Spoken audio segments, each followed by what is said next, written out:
Hi, welcome back. And first of all, to start, I want to say new hair, who dis? Because I know I had my hair up in the last video, but it was really long. I just took off 6 inches and got some layering, and it's my new hairdo and I love it. It's giving Rachel from Friends. I didn't ask for that specifically, but I'm not mad about it. I love it. So welcome back, or for the very first time, to the Disco Ball Discourse.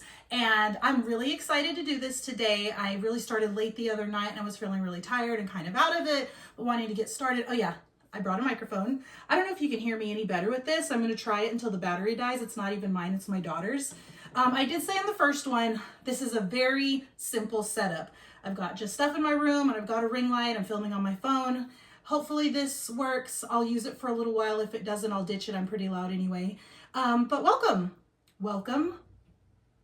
I said it, didn't I? To the Disco Ball Discourse, where we're going to talk about all of the things that I feel like talking about. And some days it's going to be peppy and fun and really exciting. And some days it's going to be kind of serious. And I hope that I can give a good balance of that, give a lot of information, and be somewhat interesting to someone. That's the goal. So today I actually brought a little table with a little bit of a setup.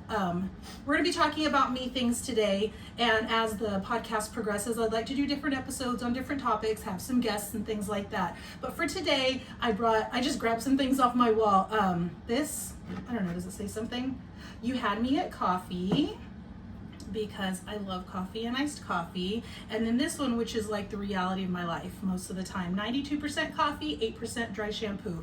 That is the truth, because even right now, I just got this haircut. This is my second day hair. I had long hair earlier today. I went to get it cut, and then I sprayed some dry shampoo in it and tried to put a few curls in it, which I'm sure I'm about to sweat and melt out of my hair anyway. But you know what? I'm also wearing my work shirt and my sleep shorts, because this is gonna be a very real podcast, right, Cody? She already entered the picture. I didn't want to lock her out this time or anything, so if you see Cody jumping in or trying to bark and interrupt, she's allowed. She lives here. This is our girl dog, Cody.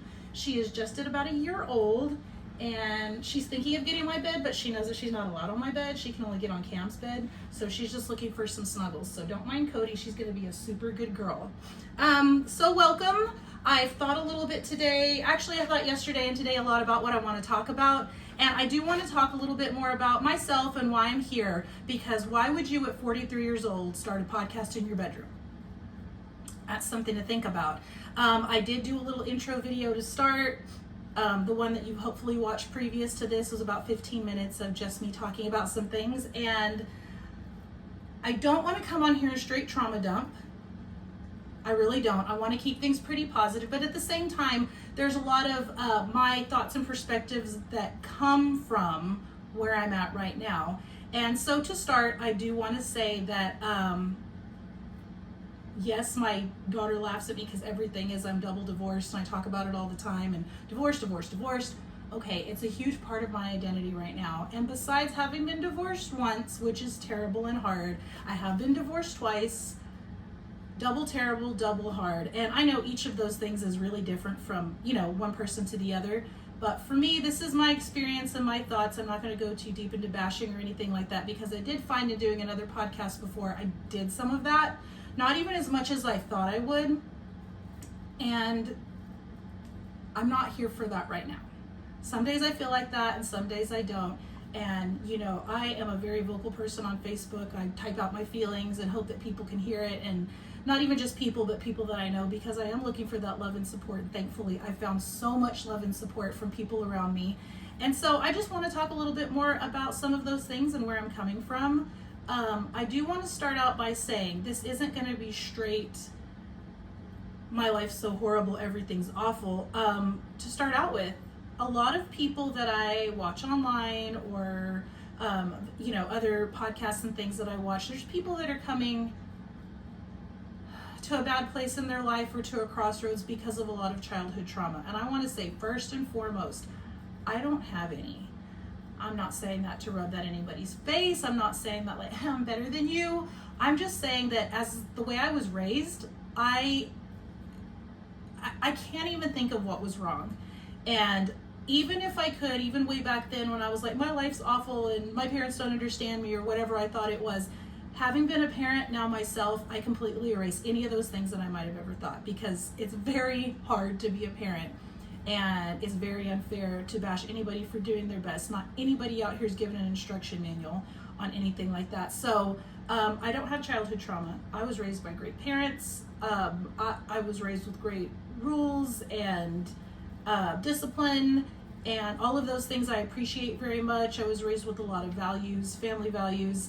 And so anything that I have that I've really struggled with in my life has been from my adult life, which is hard when you haven't gone through, sorry, little runny nose here, when you haven't gone through a lot of struggles. And I don't say that like my family never had anything that faced us as wasn't challenging. It's just that we faced it so well. My parents faced it so well. So I will never get on here and be like, oh, because I did without something or was treated so poorly, this is why I have these feelings today. It's not like that. I'm so grateful to have been raised in such a loving, structured home, and that is how I wanted to raise my family and do those things, and I tried my best. Not perfect, obviously, nobody's perfect, but that's kind of the base for the direction I wanted to go in my life. I did mention in the first podcast that I am LDS, Church of Jesus Christ of Latter-day Saints, Mormon.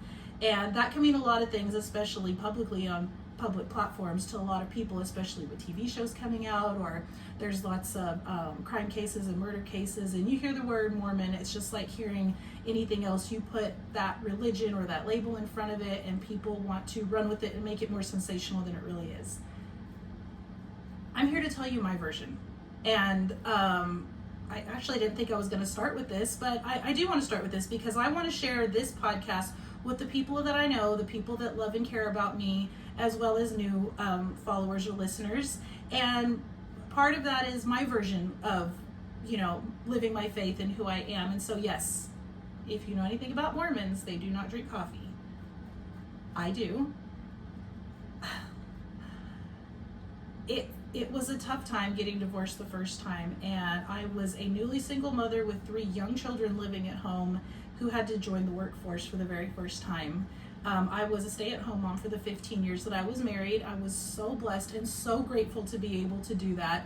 And when I started working, I was working full-time, and I was momming full-time at the same time. And their dad didn't live in the same town, so it wasn't like we could split, pick up, and drop off and things like that. That got split between me and grandma, grandpa, aunts, and uncles. And so that I'm extremely grateful for. My family is an absolute rock from the beginning till now.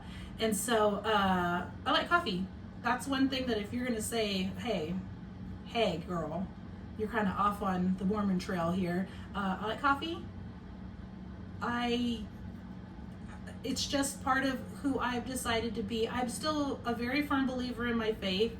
I don't always live it to the T, and that's been hard for me because I did raise my children in the church, and they have chosen as adults, because 2 of them are out of the house adults and 1 is my senior in high school, and they have chosen to live a lot of those values. And I'm not sorry for the way that I raised them, the way that I raised them.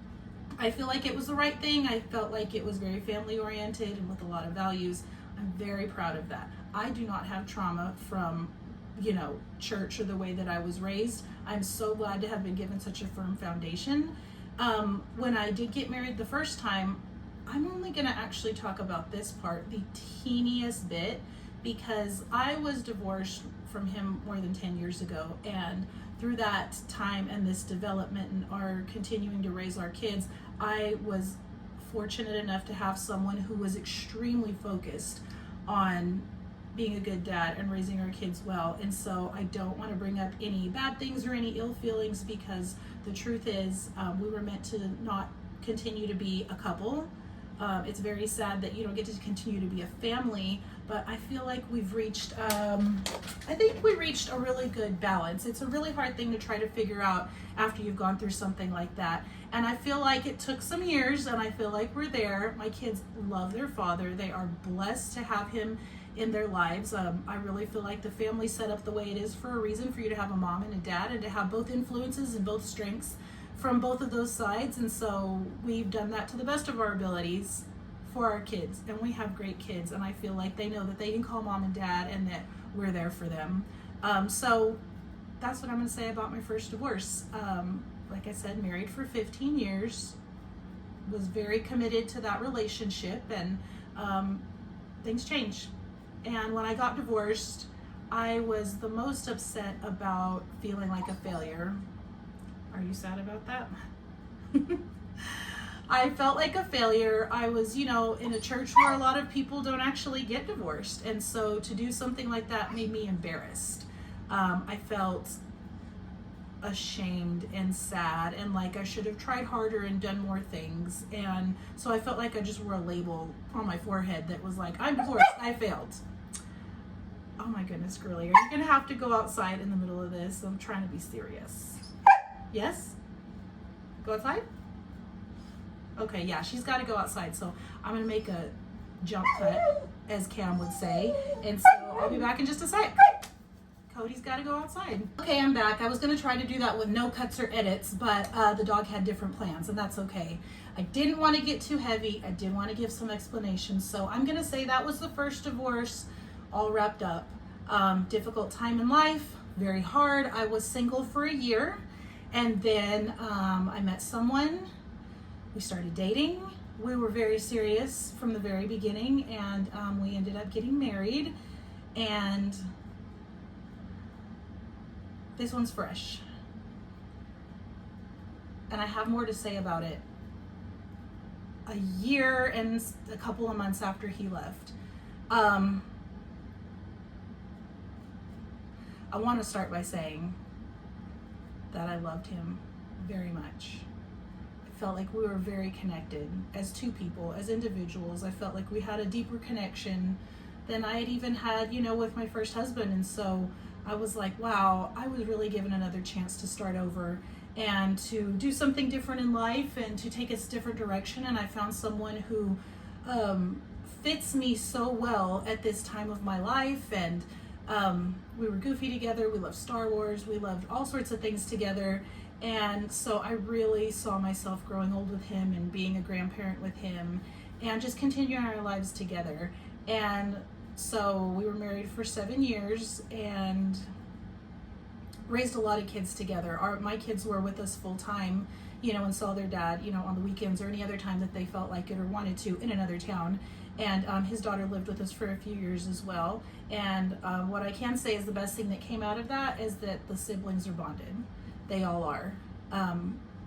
They're siblings forever, whether someone's married or not. And I just hope that they always keep up that beautiful relationship that they've developed. They have shared trauma, and that's real. And I think from the first divorce and the second, the thing that I share that is really the hardest is thinking about what the kids have gone through and their difficulties. And I feel like I'm responsible for that. And so if you're a parent, you don't wish pain and heartache on your kids for anything. And so to feel like I contributed so heavily to that is the worst.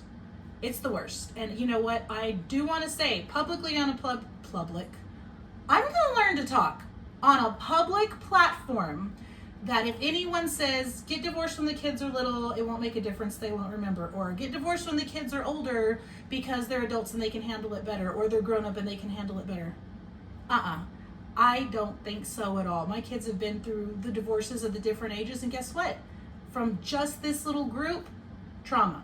From other people that I know, little babies and toddlers, trauma. From people that I know that their parents didn't get divorced until they were in their 40s, trauma. Nobody likes the breaking up of a family, and then sometimes it's the best thing, and you just have to choose the best out of not two great choices, but it's traumatic, and it doesn't matter how old the kids are. It's gonna be hard. So with this second divorce, it's so fresh. It's so heartbreaking because it's not, it's like, now it's a light blinking over my head. Second divorce, to feel like a failure. But besides that, I miss that person. I miss who I was married to, and I'm so sad that it ended so abruptly and terribly, and that I don't ever get to see that person again. And I deal with what I already had was abandonment issues, having been, divorced the first time. I felt very abandoned in that, and that I had to figure stuff out by myself. And that was always something that I was like, oh, thank goodness I never have to worry about that again. And, you know, here came round 2, and more abrupt and more straight up abandoned than I could even imagine. And I have issues with that. I have issues every day with that. I constantly feel like I'm not doing something right, or I'm not doing something good enough, or being so much of just being myself is not enough for someone. And so I battle that. I've seen a professional counselor. I'm, you know, being taken care of in a professional way. I have more love and support from my family members than, I mean, if there's anything unfair about the whole situation, it's that I have that much love and support daily. I could pick up my phone at any time and call my brother, my sisters, my nephews, my parents, I mean, just anybody, and my brother's wives, I mean, anybody. I could call them all at any time and ask for a favor, and I have, and they have so much come through for me to help me through this, because it's a sad and lonely time to have everything taken from you. You have to sell your house, you have to figure out how to support you and a child by yourself. Just the single parenthood is not the vibe. It's what you have to do. I don't want to make myself sound like I've got it the worst ever in the whole world either, because I mean, I didn't lose someone to death. My house didn't burn down. I mean, there's just so many things that could happen. I have my health, and everyone in my family has their health. I'm beyond grateful for that. So I don't want to say, oh my gosh, this is the worst thing ever you can never recover from. But it's my trial, it's my trauma. It's something that I'm trying to get through, deal with, not be so angry all the time, not be so sad all the time, and not learn to not trust anybody at all, and to heal. And so part of this, like I said, when I did the other podcasts before, was going on there. We were kind of going to have this bash our exes type of thing. And I did a little, you know, I shared more details, and I talked a little bit more about what was going on and being angry. And there really are stages to things like this. Like, it's okay to be really upset. Like, how could you? But you know what that comes from? It really comes from the fact that you're sad, you're surprised, you're devastated that that person that I care that much about did that to me. And that's really where I'm at with it, because I am the huge, like, don't park too close to me at Walmart grudge holder in the world. And I'm not proud of that. That's a really scary, sad part about myself and my personality. And it's something I really need to work on, because it's a lot to hold a grudge when someone else is out there just living their life. So I knew that this particular event would be really heavy for me. And it's been very heavy for me. And it's something I have to work on all the time, because if I'm just digging in this dark hole, like, what about the rest of my life? What about functioning? What about being good for yourself and being good for others and bringing a light into the world? And I've always felt like that's been part of my personality, is to be fun and giggly and sparkly and chatty and yay. And when you're not that person all the time, not even all the time, I'm not saying I'm constantly Jim Carrey, I'm just saying I'm generally a very upbeat person, and to go through something that is so debilitating, it's hard, especially because I am a parent and I want to help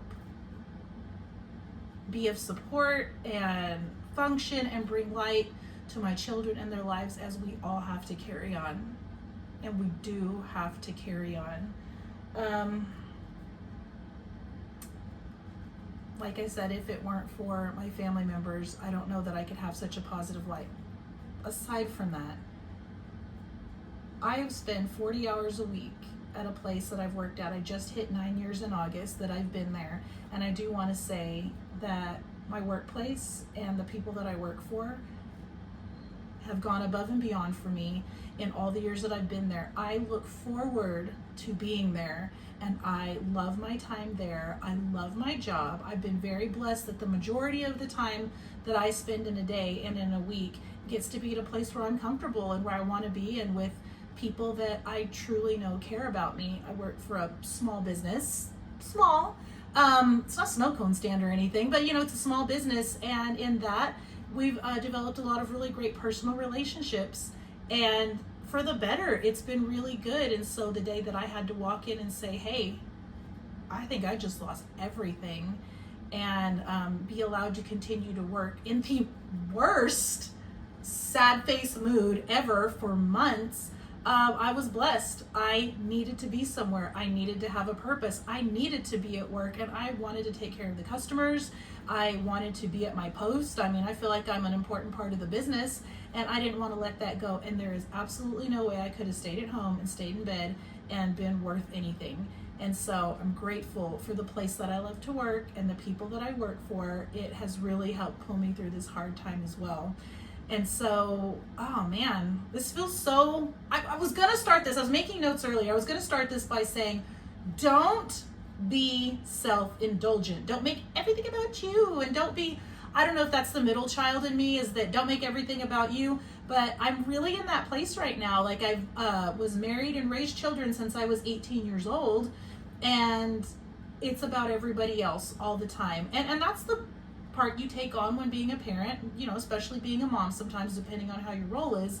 And so there's a lot of everyone else. And so this podcast, being able to sit here and talk about these things, is really about some self-care and about some me time.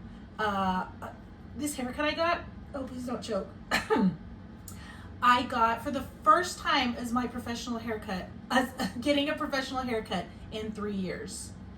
3 years. I wouldn't make the time. I wouldn't spend the money. So I've had really long hair for all this time, and here I am just snipping away in my bathroom. I don't know that my hair was straight. It probably wasn't. I was like, layers. It's layers. It's the new interpretation. I don't know. I did what I thought was right for a long time, but I'm putting myself first. I've started to see a chiropractor. I'm going through this whole program. Not saying that everything was completely terrible and I was living in pain or anything, but I did realize because of what I do, I sit over a computer all the time. There's a lot of spinal deficiencies and everything that I could work on. And I committed to the program. I committed to the price. I committed to driving an hour away 3 times a week to go and do it. And I'm so happy that I'm able to be at this point in my life where I can do that. And so this is part of that self-fulfilling self-care that I'm doing, is taking this time to do this. I jumped into a podcast world with other people, and I really did like it. I felt like this was a different place for me here. I want to continue it. I hope I'm not the most boring person in the world. And I might be, and this isn't for everybody, but the fact that I get to do this, and even that I get to watch myself back and even say things that I didn't even know I was going to say. I just had a few notes jotted down today, and this isn't anything like what I wrote down. I found that out when I did the first podcast and I was being interviewed by those people. They were asking me questions, first of all, that I had never even thought about or had tried to bury. And I gave answers that were really surprising even to myself. At different points in my life, I have not been an active member of my church. And I really thought maybe that was something at some point I was going to leave behind.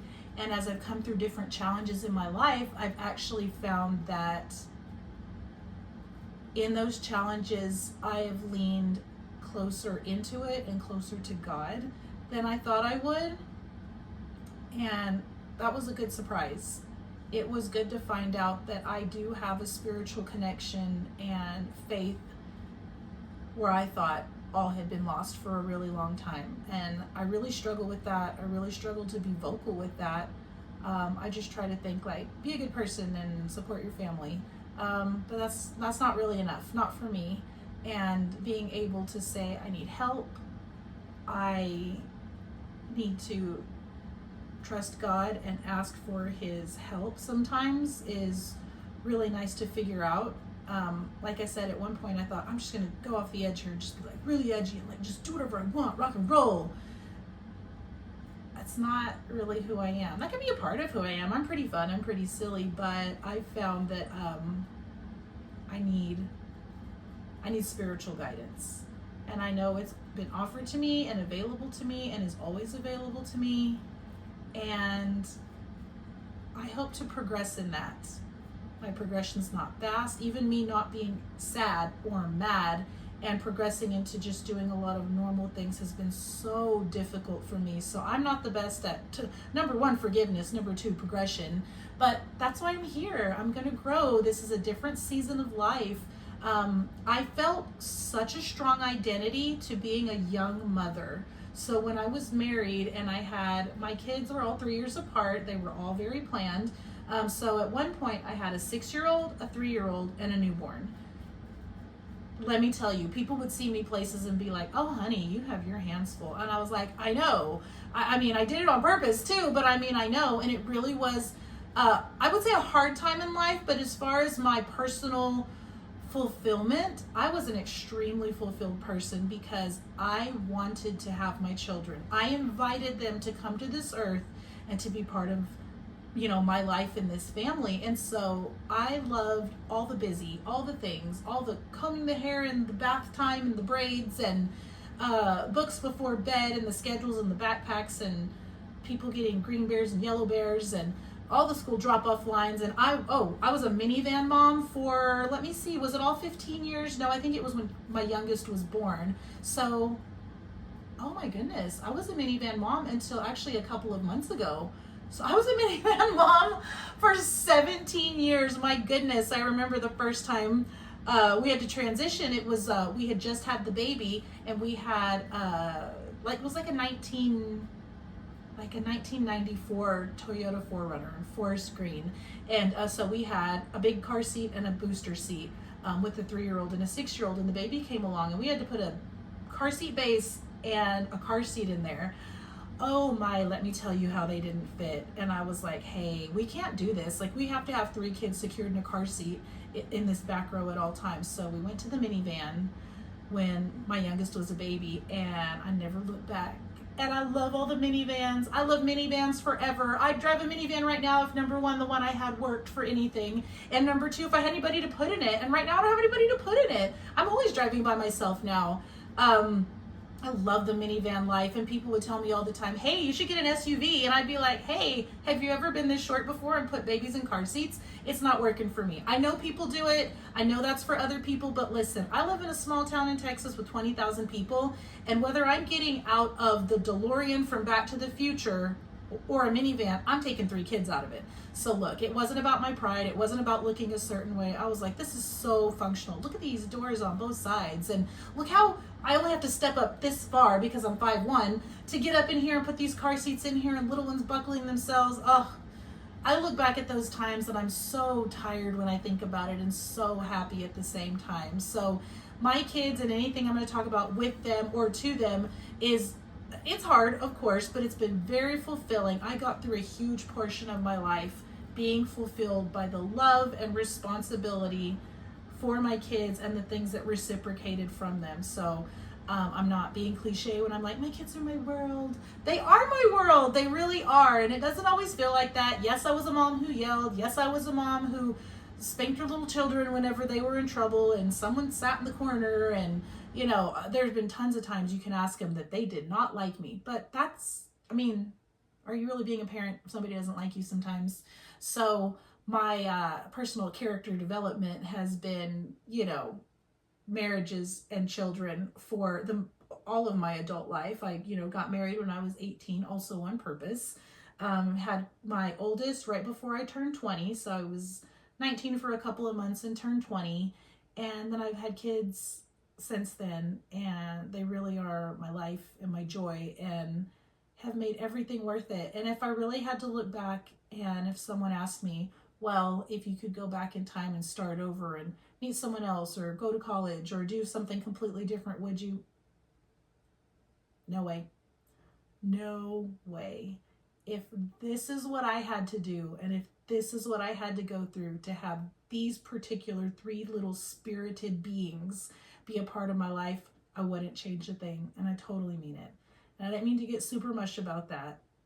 They are the funniest, most amazing, just awesome kids. Of course, I'm going to say that I'm their mom, but they really are. And I cannot wait to have them. They're going to be my guests on the podcast at different time. And hopefully even my daughter-in-law and hopefully my future son-in-law, that they get to be on here, because you know what? I love the puzzle that we put together, and we're just a blast and we have a lot of fun. And I'm really grateful to be in this place in my life with the people that are still in it. Had I wished this way? Absolutely not. I still wish I had that person in my life. Oh, that's my timer. Okay, Google, stop timer.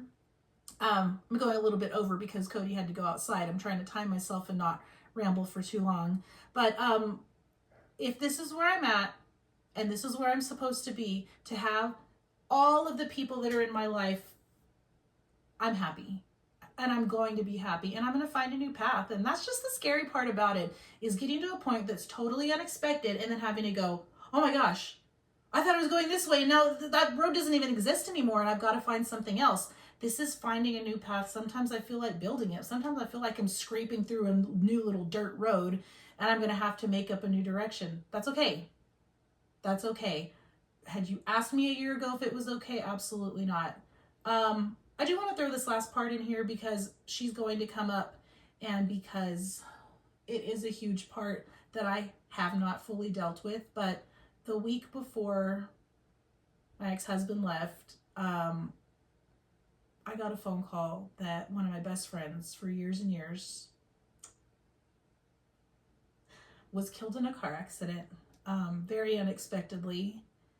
And I was going through the depths of sadness. And a week later, I was going through being left.